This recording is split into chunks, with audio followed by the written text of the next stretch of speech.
सभी को नमस्कार। मैं होशियार मल अपने इस YouTube चैनल होशियार सर की ऑनलाइन क्लास में आपका हार्दिक स्वागत करता हूं। जैसे कि दोस्तों हम बात कर रहे थे भारत के इतिहास की। सबसे पहले हमने प्राचीन भारत का इतिहास देखा, उसके बाद में मध्यकालीन भारत का इतिहास देखा।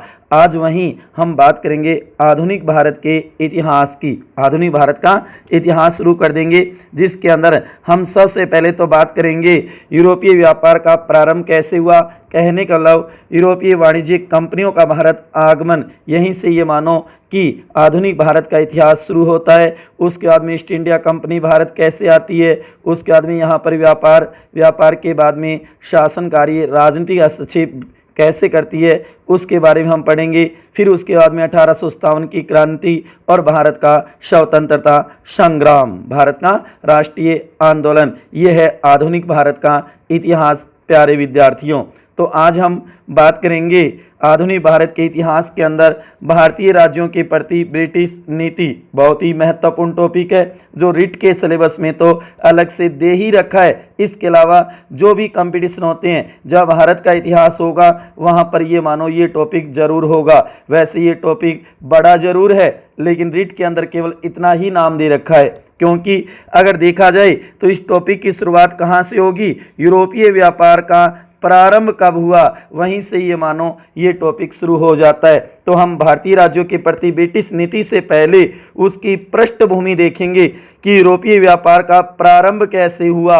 यूरोपीय व्यापार का प्रारंभ कैसे हुआ, यूरोपीय वाणिज्यिक कंपनियों का भारत आगमन कैसे हुआ, कि भारत में कब आती है कंपनियां व्यापार के लिए, पहले कौन सी बाद में कौन सी, इनका क्रम भी है। प्यारे विद्यार्थियों, तो आज पहले उसके ऊपर चर्चा करेंगे, उसके बाद में हम देखेंगे ईस्ट इंडिया कंपनी, इंग्लैंड या ये को ब्रिटेन, जो कि अंग्रेज भारत पे आते हैं और यहाँ पर पहले ईस्ट इंडिया कंपनी स्थापना करते हैं, फिर व्यापारी कार्य संपादित करते हैं, उसके बाद में राजनीतिक हस्तक्षेप करके और भारत पर राज करना भी शुरू कर देते हैं। और उसके बाद में ब्रिटिश नीति, जो भारत के अंदर गवर्नर जनरल या वायसराय हुए, उन्होंने अपने अपने तरीके से ये मानो कि नीतियां लगाई थी, अपने अपने तरीके से नीतियां बनाई थी, चाहे वो भू राजस्व को लेकर के, व्यवस्था को लेकर के, बंदोबस्त को लेकर के, जैसे कि स्थायी भूमि बंदोबस्त मान लो, उसी प्रकार रेतवाड़ी व्यवस्था मान लो, उसी प्रकार महलवाड़ी है, सहायक संधियां हुई थी, वहीं आप देखोगे गोद निषेध की नीति। तो ये सभी उस समय भारतीय राज्यों के प्रति ब्रिटिश नीतियां ही कही जा सकती है। प्यारे विद्यार्थियों, चिंता मत करो, भारत का इतिहास मैं कंप्लीट करवाऊंगा। हाँ, मध्यकालीन भारत के इतिहास में हमने राजस्थान का इतिहास नहीं देखा, जैसे कि मेवाड़ में या मानो कि ढूंढाड़ में, मारवाड़ में, बीकानेर में, तो ये हम अलग से देखेंगे। प्यारे विद्यार्थियों, राजस्थान का इतिहास भी कंप्लीट करेंगे, वो अलग से देखेंगे। ये केवल हम भारत के इतिहास की ही बात कर रहे हैं। प्यारे विद्यार्थियों, वहीं आप देखोगे विजयनगर साम्राज्य, बहमनी राज्य, इनके बारे में भी मैं अलग से वीडियो बनाऊंगा, क्योंकि ये रिट के सिलेबस में तो नहीं है, लेकिन अन्य कंपटीशनों में इससे जुड़े हुए क्वेश्चन आ जाते हैं, तो ये वीडियो भी मैं जरूर बनाऊंगा। प्यारे विद्यार्थियों, ये मत सोचना कि सर ने ये टॉपिक छोड़ दिया, नहीं, मैं एक बार रिट के सिलेबस के आधार पर भारत का इतिहास करवा रहा हूं। उसके बाद में जो भी टॉपिक बीच में रह गए उनको जरूर कंप्लीट करवाऊंगा। ये ध्यान रखना प्यारे विद्यार्थियों, भारत का इतिहास में कंप्लीट करवाऊंगा, चिंता मत करो मेरे प्यारे विद्यार्थियों। बस मेरे साथ बने रहिए, ऐसे ही अपना सहयोग स्नेह प्यार देते रहिए, बनाए रखिए इसी प्रकार से। तो चलो आज हम बात करते हैं यूरोपीय व्यापार का प्रारंभ। तो सबसे पहले तो प्यारे विद्यार्थियों याद रखना, कंपनियों के भारत आगमन का क्रम क्या है। यूरोपीय व्यापार का आगमन कह सकते हैं, सबसे पहले तो पुर्तगाली 1498, दूसरे डच जो कि 1595, तीसरे अंग्रेज 1600 ईस्वी, और उसके बाद में फ्रेंच या फ्रांसीसी 1664 ईस्वी, और उसके बाद में स्वीडिश जो कि 1731 ईस्वी, ये तो भारत आगमन का क्रम है इन कंपनियों का। प्यारे विद्यार्थियों गौर करना, यहाँ पर हमें दो बातें ध्यान में रखनी होगी, एक कंपनी की स्थापना का क्रम और एक कंपनियों के भारत आगमन का क्रम। ये तो भारत आगमन का क्रम है, बस थोड़ी सी चेंजिंग होगी कि यहाँ पर डच 2 नंबर पे है तो यहाँ डच 3 नंबर पे आ जाएंगे, अंग्रेज है वो 2 नंबर पे। प्यारे विद्यार्थियों कुछ आ रहा है क्या समझ में? हम बात करें आधुनिक भारत के इतिहास की जो विदेशी कंपनियां यूरोपीय व्यापार के लिए जो यहाँ पर कंपनियां आती है वाणिज्य व्यापार के लिए, उसमें क्रम आगमन उनका कैसे हुआ, तो कंपनी स्थापना का क्रम याद रखना। प्यारे विद्यार्थियों एक छोटी सी ट्रिक भी बनाई है मैंने, पुत्र अडा डेडी फसा।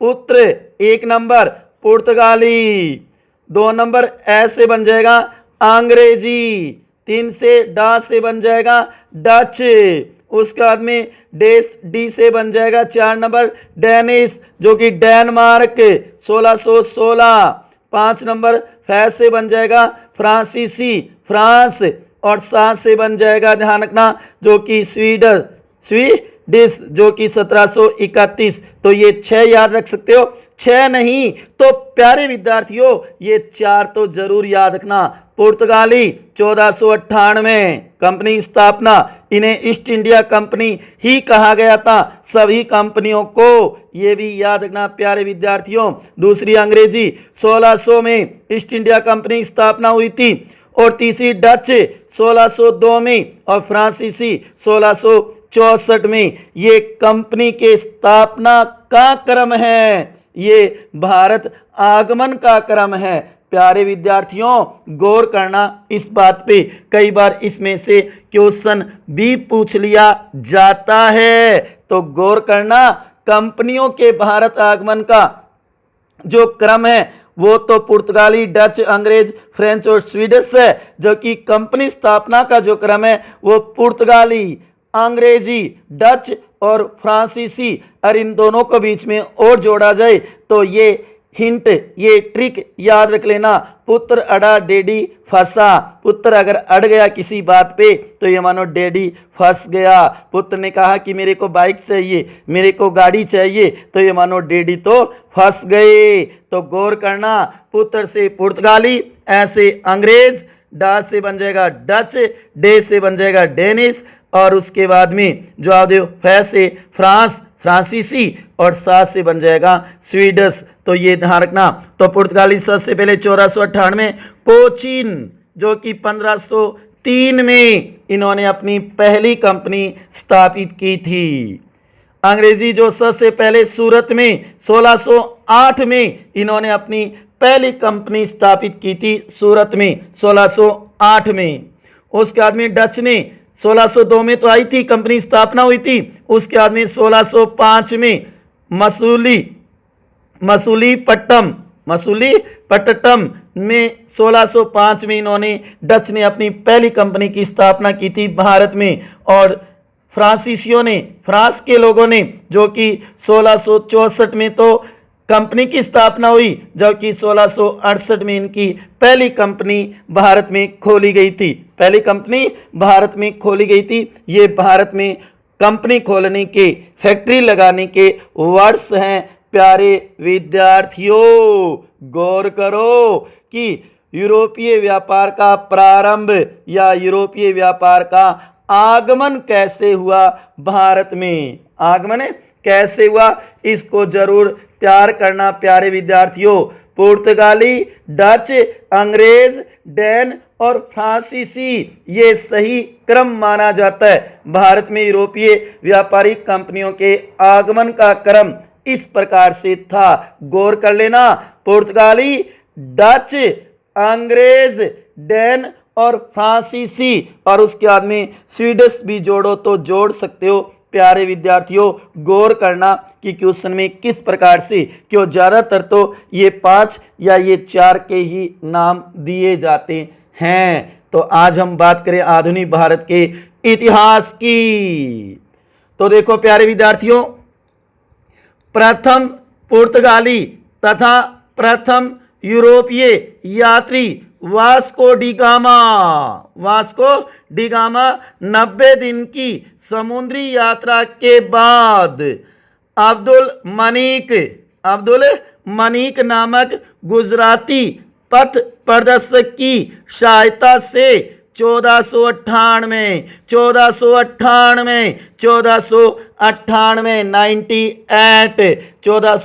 में तो कोलंबस जो कि अमेरिका की खोज करता है भारत के लिए निकला था, लेकिन समुद्री यात्रा में उसकी जहाज कहां पहुंच गई?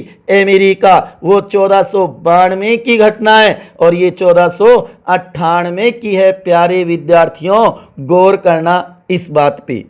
1498 को कालीकट भारत, कालीकट कहाँ है? केरल में, केरल राज्य में कालीकट भारत के समुद्र तट पर उतरा था, समुद्र तट पर पहुंचा था। और कहा जाता है कि कालीकट के शासक उस समय, केरल का जो शासक था, कालीकट का जो शासक था, जैमोरिन। कौन था? जैमोरिन। ये भी महत्वपूर्ण है, गौर करना प्यारे विद्यार्थियों इस नाम पे। जमोरिन ने वास्को डी गामा का स्वागत भी किया था और इसी वास्को डी गामा को भारत की खोजकर्ता भी कहने को लगा। भारत की खोज किसने की? तो गौर करना प्यारे विद्यार्थियों, वास्को डी गामा ने की थी। कोलंबस मत कर देना, कोलंबस ने अमेरिका की खोज की थी 1492 में, जबकि भारत की खोज वास्को डी गामा करता है 1498 ईस्वी में। गौर करना प्यारे विद्यार्थियों। हाँ, पहले भी ये नहीं कि व्यापार नहीं होता था, यूरोपीय देशों के साथ भारत का व्यापार था। गौर करो, सिंधु, वैदिक, मौर्य, गुप्त, उनके समय में भी था, मध्यकाल में भी था, लेकिन वो स्थल मार्ग से होता था। लेकिन यहाँ पर समुद्री तट, कहने के लिए जल मार्ग की खोज हो गई थी यहाँ पर, और फिर जल मार्ग से व्यापार होना शुरू हो गया था। क्योंकि कहा जाता है ना कि भारत की व्यापारिक संपदा से आकर्षक होकर के अनेक यूरोपीय जातियों का ध्यान भारतीय व्यापार की ओर आकर्षित हुआ था, क्योंकि भारत तो सोने की चिड़िया था। भारत तो सोने की चिड़िया था, क्योंकि यहाँ पर बहुत ज़्यादा संसाधन, बहुत ज़्यादा संपदा कही जा सकती है उस समय भारत में थी। तभी तो विदेशी जो यूरोपीय देश थे उनका मन ललचाया था प्यारे विद्यार्थियों, तभी तो वो भारत में व्यापार के लिए आए थे। लेकिन हमारे उस समय के शासकों ने सोचा ये केवल व्यापार करेंगे, उन्हें क्या पता था कि ये धीरे धीरे व्यापार करते हुए हमारे राजनीतिक सत्ता में भी हस्तक्षेप करेंगे और बाद में राजनीतिक सत्ता अपने हाथों में लेकर के यहाँ पर राज करेंगे। ये बात उस समय हमारे शासकों को पता नहीं था। प्यारे विद्यार्थियों, गौर करना इस बात पे।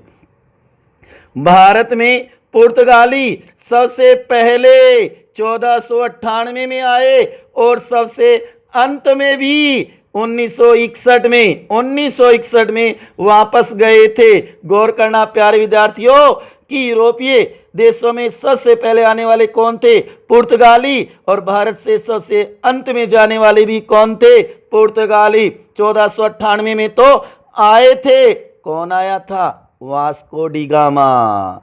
सबसे अंत में भी यही गए थे 1961 में, जबकि अंग्रेज तो पहले ही चले गए थे 1947 में, जबकि उसके बाद पुर्तगाली यहाँ पर थे और उन्होंने 1961 में भारत को छोड़ा था, जो कुछ क्षेत्र उनके पास था। प्यारे विद्यार्थियों, गौर करना। उसके बाद में व्यापारिक कार्य प्रारंभ हो गए, व्यापारिक कार्य प्रारंभ हो गए थे और बाद में 3 कर्नाटक युद्ध भी हुए थे, क्योंकि जैसे जैसे विभिन्न कंपनियां, चाहे वो पुर्तगाल की हो, अंग्रेजी हो, डच हो, फ्रांसीसी हो, इन कंपनियों के बीच में ये मानो कि संघर्ष होना भी शुरू हो गया, संघर्ष होना भी शुरू हो गया था। तो कहने का मतलब इनके बीच में कई महत्वपूर्ण युद्ध भी हुए थे। अंग्रेजों को भी कई युद्ध करने पड़े थे। जैसे कि कहा जाता है कि अंग्रेज और फ्रांसीसी के बीच में 3 कर्नाटक युद्ध हुए थे। ये महत्वपूर्ण है, 3 कर्नाटक युद्ध हुए थे ऐसा माना जाता है। प्रथम कर्नाटक युद्ध हुआ था 1746 से 48, 2 वर्ष। इसका तात्कालिक कारण था अंग्रेज कैप्टन बर्नेट के नेतृत्व में अंग्रेजी सेना द्वारा कुछ फ्रांसीसी जहाजों पर अधिकार कर लेना इसका तात्कालिक कारण माना जाता है। 2 वर्ष के लिए हुआ था, ध्यान रखना। इसी के बीच सेंट थॉमे के युद्ध का भी ये मानो कि कार्य हुआ था या लड़ाई हुई थी, जिसके अंदर नवाब को पराजय भी मिली थी। फ्रांसीसी सेना ने ये मानो कि सेंट थॉमे के युद्ध में नवाब को पराजित भी किया था। दूसरा, द्वितीय कर्नाटक युद्ध 1749 से 54, 5 वर्ष लड़ा गया था। कहा जाता है कि इसके समय कर्नाटक के नवाब के पद को लेकर संघर्ष हुआ था। चांदा साहब ने नवाब के लिए डुप्ले का सहयोग प्राप्त किया था। दूसरी ओर डुप्ले ने मुजफ्फरजंग के लिए दक्कन की सूबेदारी का समर्थन किया था।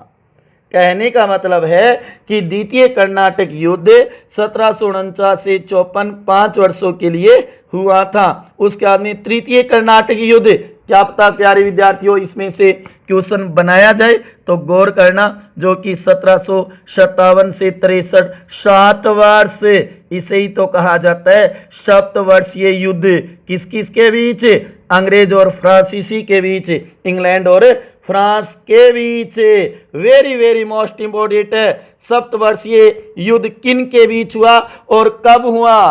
किन के बीच हुआ और कब हुआ? तो 1757 से 63, 7 वर्ष। और इसी के दौरान कहते इसी में बांडीवास 1760 में, 1760 है प्यारे विद्यार्थियों, यहाँ पे गौर करना, बांडीवास का युद्ध या लड़ाई भी हुई थी। इसी के दौरान इस युद्ध के अंतर्गत अंग्रेज और फ्रांसीसियों के बीच बांडीवास नामक निर्णायक लड़ाई भी लड़ी गई थी। गौर करना प्यारे विद्यार्थियों, ये भी महत्वपूर्ण क्वेश्चन निकल सकता है। कहने का मतलब है जैसे यहाँ पर ईस्ट इंडिया कंपनी व्यापार के लिए आई थी तो उनके बीच में कई जगह पर ये मानो कि झड़प या संघर्ष या युद्ध या लड़ाई भी होती है। तो आज हम बात करेंगे यूरोपीय व्यापार का प्रारंभ भारत में कैसे हुआ। आधुनिक भारत का इतिहास पढ़ रही हैं प्यारे विद्यार्थियों, गौर करो इस बात पे। उसके बाद में ईस्ट इंडिया कंपनी इंग्लैंड जो कि अंग्रेजों की थी, याद रखना प्यारे विद्यार्थियों। 31 दिसंबर 1600 ईस्वी को 100 व्यापारियों ने मिलकर ब्रिटेन में east India company EIC east India company की स्थापना की थी। गौर करना प्यारे विद्यार्थियों, 31 दिसंबर 1600 ईस्वी में भारत में अंग्रेजों का आगमन सन 1600 में एक व्यापारी कंपनी जिसका नाम था ईस्ट इंडिया कंपनी के रूप में हुआ था। कहने का मतलब भारत में अंग्रेजों का आगमन कब हुआ था? 1600 ईस्वी में हुआ था। किसको लेकर के हुआ था?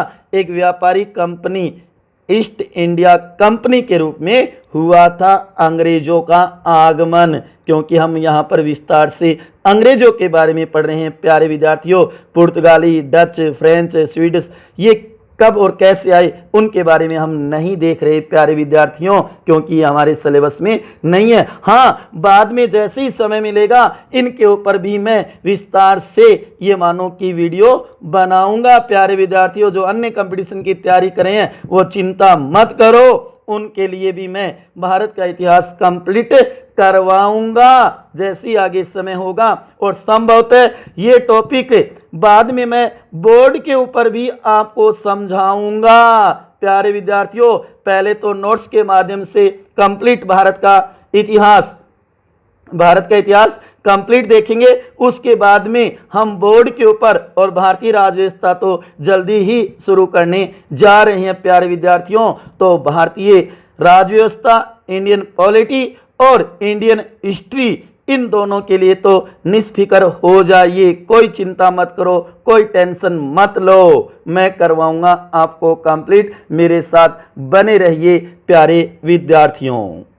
उसके बाद में इसी दिन महारानी एलिजाबेथ प्रथम, अब वर्तमान में जो है वो एलिजाबेथ द्वितीय है प्यारे विद्यार्थियों, गौर करना। और ये एलिजाबेथ प्रथम थी ने एक राजलेख राजपत्र द्वारा 15 वर्षों के लिए, गौर करना प्यारे विद्यार्थियों, 15 वर्षों के लिए व्यापार का अधिकार दिया था व्यापारियों को व्यापार का अधिकार दे दिया था कि आप जाओ, अफ्रीका है, दक्षिणी पूर्वी एशिया है, भारत है, यहां पर व्यापार कर सकते हो। कहां पे? अफ्रीका, दक्षिणी पूर्वी एशिया और Bharat. East India company EIC के ओर से व्यापारिक अनुमति के लिए भारत में आने वाला प्रथम अंग्रेजी राष्ट्रदूत या राजदूत है वो विलियम हॉकिंस। कल हमने विदेशी यात्रियों के वृत्तांत में देखा भी था, जो कि 1608 में आया था और उस समय मुगल बादशाह था जहांगीर के दरबार में आया था विलियम हॉकिंस।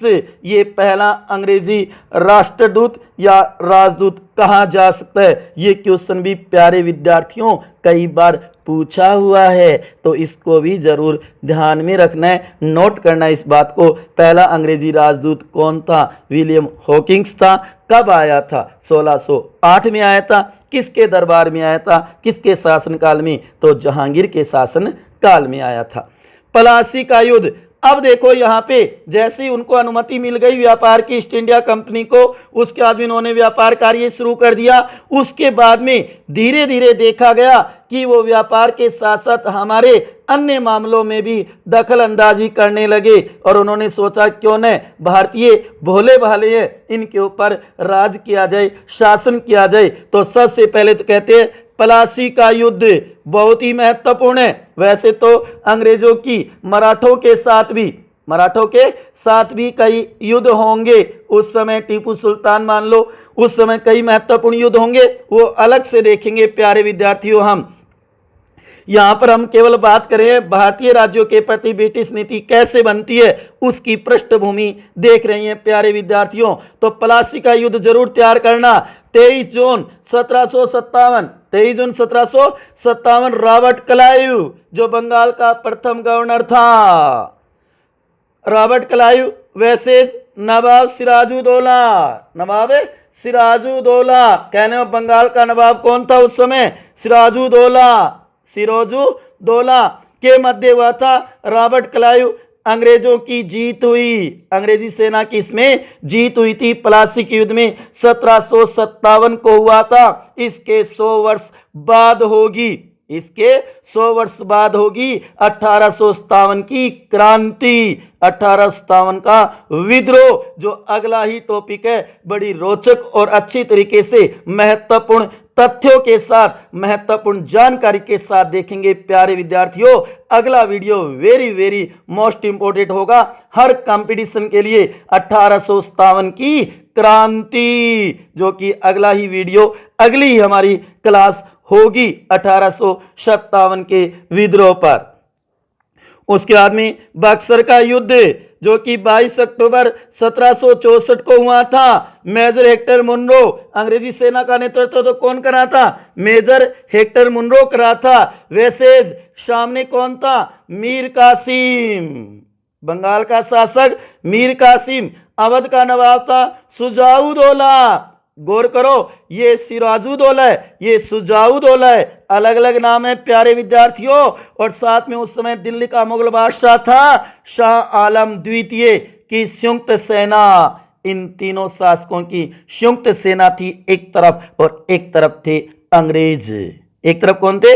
अंग्रेज, और अंग्रेजी सेना का नेतृत्व कर रहा था मेजर हेक्टर मुनरो। गौर करना प्यारे विद्यार्थियों, उस समय मेजर हेक्टर मुनरो बंगाल का गवर्नर नहीं था, सेना का ही नेतृत्व कर रहा था, जबकि उस समय गवर्नर तो वेंसी टार्ट था। कौन था?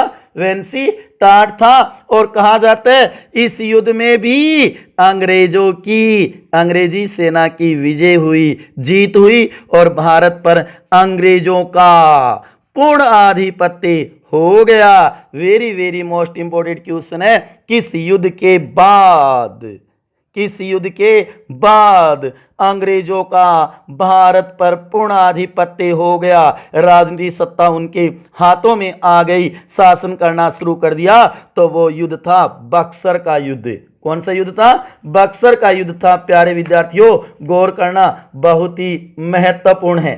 जो कि बक्सर है वो बनारस के पास में है, बिहार में। गौर करना प्यारे विद्यार्थियों, तो महत्वपूर्ण है प्लासी का युद्ध और बक्सर का युद्ध, क्योंकि यहां से कई बार क्वेश्चन भी बने हैं। उसके बाद में अंग्रेजों ने भारत पर शासन करना शुरू कर दिया। भारत पर शासन करना है वो शुरू कर दिया था अंग्रेजों ने। जैसे ही उनकी जीत हो गई तो ये मानो उन्होंने शासन कार्य भी शुरू कर दिए। व्यापार के साथ शासन करना भी उन्होंने शुरू कर दिया था। बहुत ही महत्वपूर्ण है प्यारे विद्यार्थियों, गौर करना इस बात पे।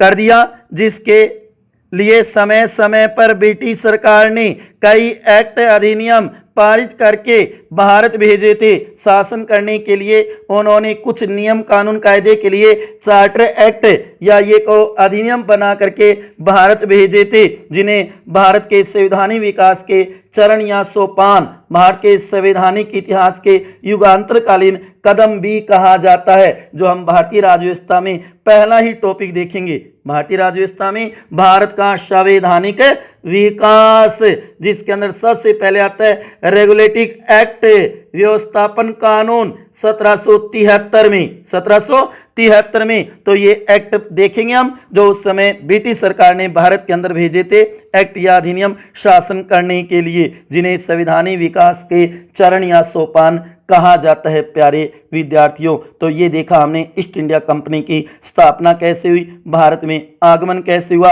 और व्यापार के बाद उन्होंने शासन कार्य कब अपने हाथों में लिया, पूर्ण आधिपत्य कब हुआ, ये हमने देखा। प्यारे विद्यार्थियों, आ गया ना समझ में? कहीं बोर तो नहीं हो रहे हो ना? क्योंकि बहुत बड़ा टॉपिक है, जिसको मैंने महत्वपूर्ण तथ्यों के साथ छोटा बना दिया है। वैसे आगे समय होगा तब और विस्तार से देखेंगे। यहां पर रीट के सिलेबस को, रीट के एग्जाम को मद्देनजर रखते हुए और मैंने इसको छोटा रूप दे दिया है। अति महत्वपूर्ण जो तथ्य है उनको ही मैंने शामिल किया है। प्यारे विद्यार्थियों, गौर करना इस पे, ये मत सोचना कि सर तो एकदम शॉर्ट में करवा रहे।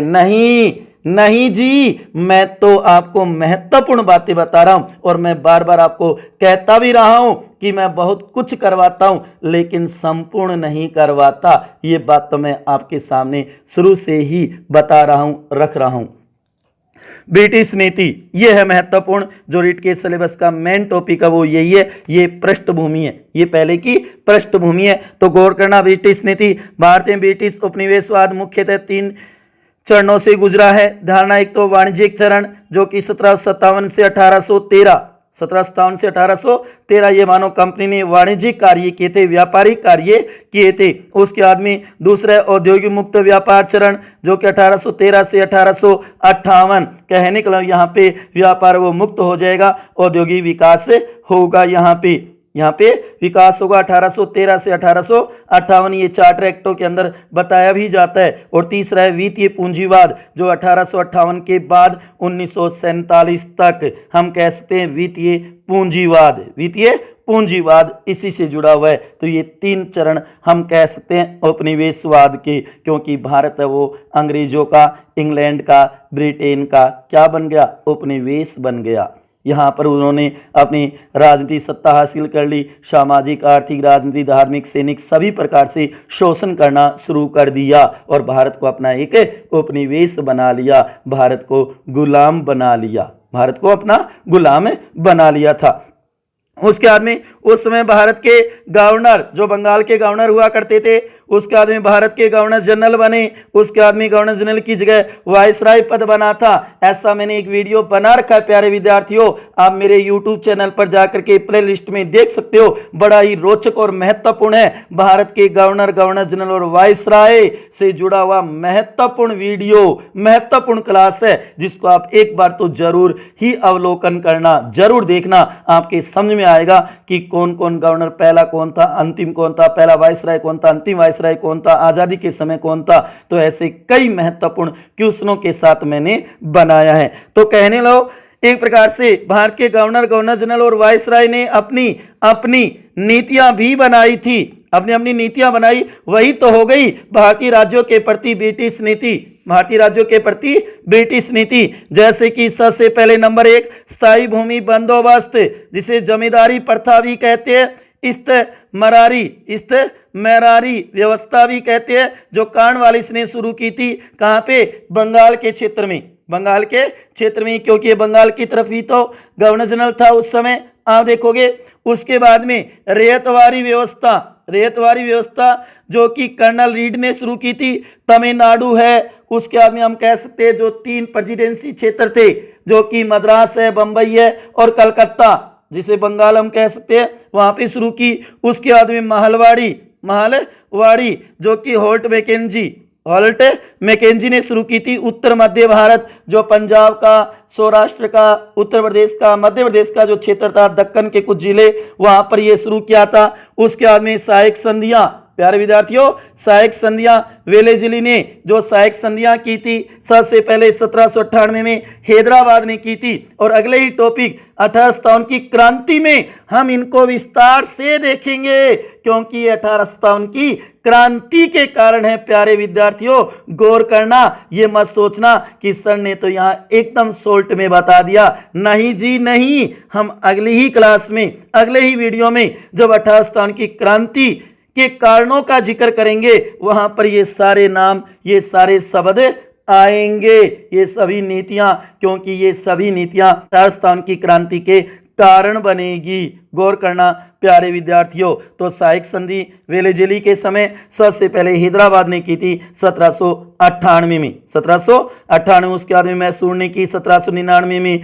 फिर तंजौर ने की, फिर अवध ने की, पेशवा है, उसके बाद में नागपुर है, सिंधिया ग्वालियर है। तो ऐसे हम अगले वीडियो में देखेंगे। इसी प्रकार हम कह सकते हैं लाल डलहौजी की गोद निषेध की नीति, लाल डलहौजी की गोद निषेध की नीति, जिसे व्यपगत नीति भी कहा जाता है, डॉक्ट्रिन ऑफ लैप्स से, क्या कहा जाता है? डॉक्ट्रिन ऑफ लैप्स के नाम से भी जाना जाता है, जो आगे हम देखेंगे। 1857 की क्रांति का सबसे बड़ा कारण यही बनेगा, जो कि लाल डलहौजी की हु डालो राज करो की नीति। तो प्यारे विद्यार्थियों, आज हमने बात की भारतीय राज्यों के प्रति ब्रिटिश नीति, यूरोपीय व्यापार का प्रारंभ कैसे हुआ, तो ब्रिटिश नीति कैसी थी, वायसरायों की, गवर्नर जनरलों की, उसके ऊपर हमने चर्चा की है। संक्षेप में, विस्तार से नहीं कहूंगा प्यारे विद्यार्थियों, संक्षेप में की है। ईस्ट इंडिया कंपनी की स्थापना कैसे हुई, भारत में आगमन कैसे हुआ, उसके बाद प्लासी और बक्सर का युद्ध, ये दोनों जरूर तैयार करना प्यारे विद्यार्थियों, कई बार इसमें से क्वेश्चन आ जाता है। और उसके बाद में हम देख सकते हैं कि किस तरीके से कंपनियों के भारत आगमन का क्रम रहा था, या ये कहो कि कंपनी स्थापना का क्रम क्या रहा था। पुत्र अड़ा डेडी फंसा। गौर करना प्यारे विद्यार्थियों इस ट्रिक के ऊपर। और भारत का ये मानो खोज, भारत की खोज किसने की थी? वास्को डी गामा ने। तो ऐसे कई क्वेश्चन इसके अंदर महत्वपूर्ण है। वैसे देखा जाता है कि रीट के सिलेबस में ये टॉपिक दे रखा जरूर है प्यारे विद्यार्थियों, लेकिन क्वेश्चन बनने के बहुत ही कम चांस है। लेकिन हमें छोड़ना नहीं है, जो मैं बार बार कहता हूं कि सिलेबस में जो टॉपिक है उनको तो करना ही है, चाहे शॉर्ट में करो चाहे विस्तार से करो, लेकिन एक बार तो उसे पढ़ना जरूर है। गौर करना, क्या पता खुदा ना खास्ता वह क्वेश्चन बना दे तो हम ये नो की बैक हो जाए, कम से कम हमारा पढ़ा हुआ है तो कुछ न कुछ हम वहां पर सोच करके और समझ के आधार पर क्वेश्चन कर सकते हैं। तो वैसे तो देखा जाए प्यारे विद्यार्थियों इससे बहुत कम चांस है, जबकि अगला वेरी मोस्ट इंपॉर्टेंट टॉपिक आएगा 1857 की क्रांति। हम रिट के सिलेबस के आधार पर देख रहे हैं, जो भी टॉपिक बीच में अगर वायदे रह भी गई हैं तो उनको भी करवाऊंगा प्यारे विद्यार्थियों, अन्य कंपटीशन की जो तैयारी करें। और राजस्थान का इतिहास हम अलग से देखेंगे, मेवाड़ का अलग देखेंगे, आमेर कछावा वंश का अलग देखेंगे, राठौड़ बीकानेर का अलग देखेंगे, मारवाड़ का अलग देखेंगे। चिंता मत करो, ये मत सोचना कि सर तो संक्षेप में बता करके जल्दी जल्दी कंप्लीट करवा रहे हैं, ना जी ना, ऐसा नहीं है। हम रिट के सिलेबस के आधार पर एक बार चल रही है। भारत का इतिहास में आपको कंप्लीट करवाऊंगा, भारत की पॉलिटी, भारतीय राज्य व्यवस्था भी जरूर आपको कंप्लीट करवाऊंगा। तो मिलते हैं अगले वीडियो में एक नए टॉपिक के साथ, और जिसका नाम आपको पता ही है 1857 की क्रांति या 1857 का विद्रोह। तो मिलते हैं प्यारे विद्यार्थियों, मेरे युवा साथियों, मेरे दोस्तों, मिलते हैं अगले वीडियो में। तब तक हंसते रहिए, खुश रहिए, मुस्कुराते रहिए, प्रेम से मस्त रहिए। इसी के साथ जिन्होंने मेरा ये वीडियो देखा है अंत तक, उनका बहुत बहुत आभार और धन्यवाद।